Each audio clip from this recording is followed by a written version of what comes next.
Bueno, Vía radio, por supuesto. Durante este mes de agosto también tendremos entradas y estaremos anunciándolo más adelante. bueno, perfectamente. En un ratito, ¿cuál va a ser el primer desarrollo del título? Simplemente, Jorge. La isla de la tentación. La Epa. isla de la ¿Te tentación. gustó Muy ¡Wow! eso como bueno. título? Sí, claro que ¿No sí. era un programa eso? Bueno, Es. Ah, ¿Será? vamos a conversar un poquito, a ver qué es la mirada, interesante mirada de qué puede pasar con Venezuela, más allá de la Embajada Argentina que estamos preocupados, bueno, con los venezolanos. Diego Velar, aparte de abogado, fue embajador nada menos que Brasil, Unión Europea, China, Estados Unidos. Lo tenemos en línea. Diego, buenos días. Buen día. ¿Cómo andamos? Bueno, muy preocupados. Esta situación nos está ocurriendo. O sea, Venezuela no es algo que ocurra afuera, nos está ocurriendo a nosotros mismos, Sí. tanto en lo bueno como en lo malo. Y Ujú. lo que está ocurriendo es obviamente muy grave. Es extraordinario en un lado, la verdad deberíamos estar festejando un hecho excepcional y una jornada que tuvo toda la transparencia para permitir que la oposición saque el 67% de los votos y 30% del gobierno, ¿no? Esto deberíamos estar festejándolo y debería estar coordinándolo el propio gobierno venezolano, si no fuera realmente que es una dictadura que es un simulacro de democracia, pero que es una muy cruel y pura, ¿no? Y lo demuestra en todo su accionar. Ya ayer 11 muertos, eh, 500 heridos, 700 detenidos. Ya estamos hablando de una situación gravísima y que, salvo a mi juicio que se quiebre la línea de mando, es decir, que Claro, finalmente claro. también venezolanos que son militares y son policías rompan la autoridad, o sea, no obedezcan órdenes que son ilegales, porque Diego, estamos hablando de pueblo pacífico, no estamos hablando de preservar sí. bienes ni personas. Ujú. Es decir, la oposición tiene millones de votos, pero no tiene ni una gomera, o sea, Claro. no hay ninguna duda que es ilegal, y arbitraria y violenta estas órdenes, pero en la medida que se cumplan estamos más en un baño de sangre que en el cumplimiento de las instituciones democráticas.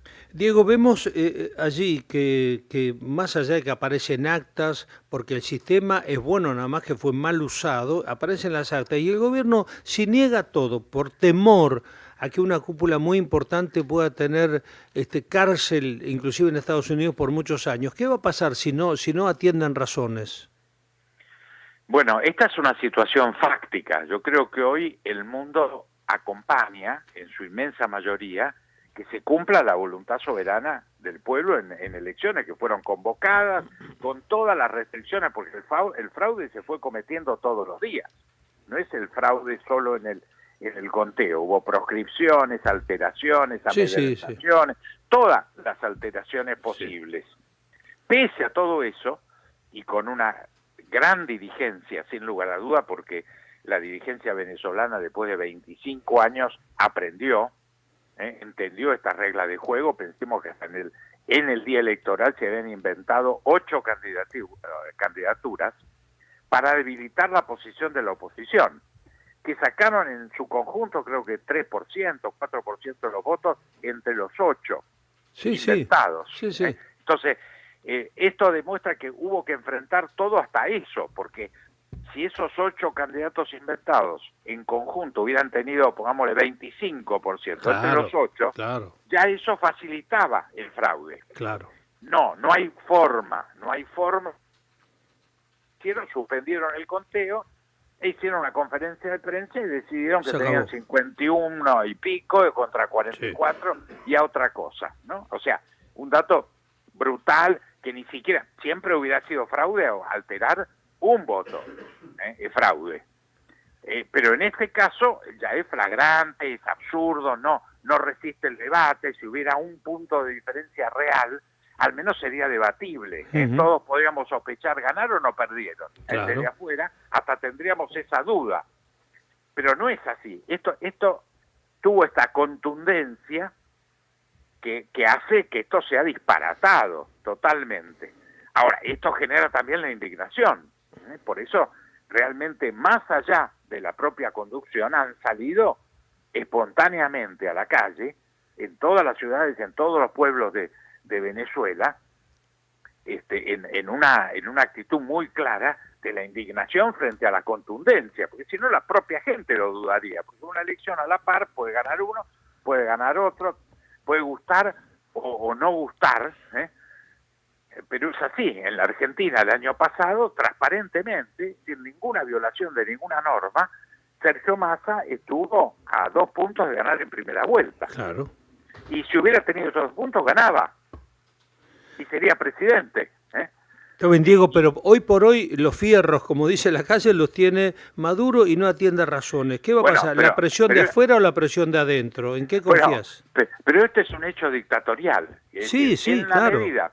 Por eso, para mí, muy concretamente, no hablando de las normas ni de los derechos humanos, sino de los hechos conducentes, si no se rompe la línea de mando y militares y policías obedecen las órdenes criminales, es un baño de sangre, es una dictadura convencionalmente dictatorial y por lo tanto es la ley de la selva o la ley de la fuerza, no tiene nada que ver con las normas del sistema democrático.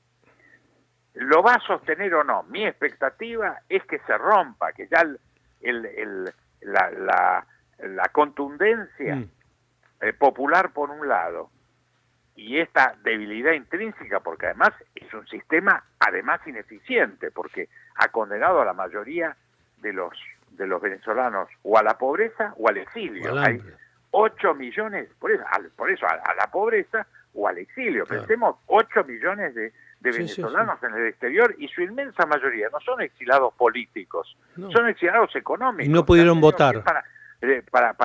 Para vivir, pero además se han asilado por no poder sobrevivir claro.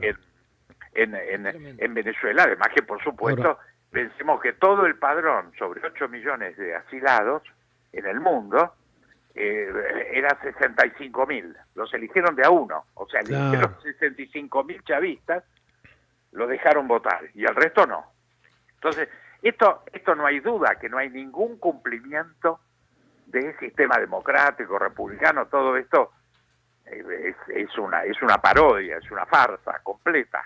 Ahora, en estas condiciones terminan valiendo los hechos, es decir, hasta qué punto va a haber o no obediencia de este aparato represivo que existe, que está muy aceitado y que, bueno, ya está cometiendo estas barbaridades sin lugar a dudas. Diego, conoce muy bien China, también juega Rusia e Irán. ¿Cómo ves, cómo puede empezar en la solución?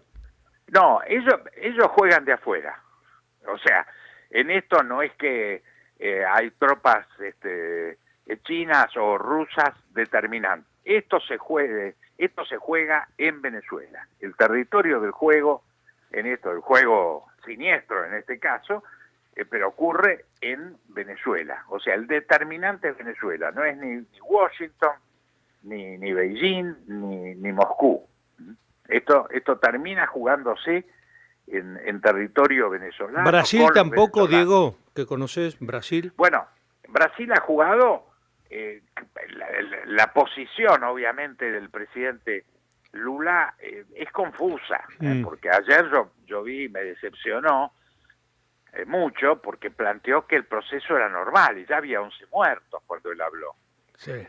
Entonces no hay un proceso electoral. La normalidad hubiera sido durante el domingo, porque efectivamente todo indicaba un proceso normal de votación. O sea, efectivamente la gente votó, en la inmensa mayoría, no importa, hubo, por supuesto, alteraciones, etcétera, pero en la regla general la gente pudo votar, las actas se hicieron, por lo tanto parecía, o sea, una declaración de la normalidad del acto electoral hubiera sido lógica, no ya el lunes a la tarde, que no hay ninguna normalidad. Y él planteó la normalidad y planteó que la oposición podía apelar si no estaba de acuerdo. Bueno, esto no es cierto, porque sabe perfectamente bien el presidente Lula que el Supremo Tribunal También es totalmente chavista. chavista y, Claro. y obedece órdenes, y que la oposición no tuvo ninguna posibilidad de entrar al centro de cómputos.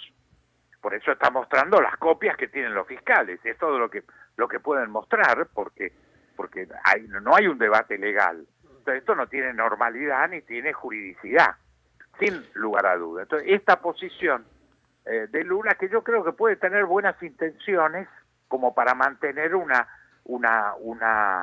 interlocución Ujú. con el gobierno, Claro. y con la oposición, porque eso Brasil es un actor central.